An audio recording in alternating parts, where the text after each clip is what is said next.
দিয়েছি। পার্থ চট্টোপাধ্যায় যদি আপনার মুখ সামনে রেখে ঘুষ খায়, সেটা ঠিক করার দায়িত্ব কার? আপনার মমতা ব্যানার্জির, আপনার তৃণমূল সুপ্রিমোর, আপনার মুখ্যমন্ত্রী, আপনার স্বরাষ্ট্রমন্ত্রী। আপনি তা না করে এখন সাধু সাজছেন, নাটক করছেন।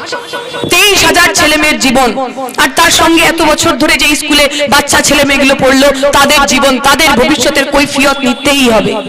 আপনি তৃণমূলের সমর্থক হন, আমি আপনাকেও বলছি, যে লোকটা আপনার কাছ থেকে ঘুষ নিল, যে এজেন্ট, যে দালাল আপনার কাছ থেকে টাকা তুললো, আপনি বিশ্বাস করে টাকা দিলেন, ঘটি বাটি বিক্রি করে, সোনা বিক্রি করে, জমি বিক্রি করে, যে এবার একটা স্থায়ী সরকারি চাকরি হয়ে যাবে। আর আজকে এসে যখন আপনাকে বলা হচ্ছে সুদ সমেত এতগুলো বছরের টাকা ফেরত দিতে হবে, ওই লোকটার কলার চেপে ধরবেন না? আমরা তো আপনাদের বলছি, দরকার হলে আমাদের বলুন, আমরা আপনার সঙ্গে যাব। তৃণমূলের সব কটা ঘুষখোর নেতার কলার চেপে ধরুন, ওদের কাছ থেকে পাই পয়সা নিন, আর ওই পয়সা দিয়ে ফেরত দিন।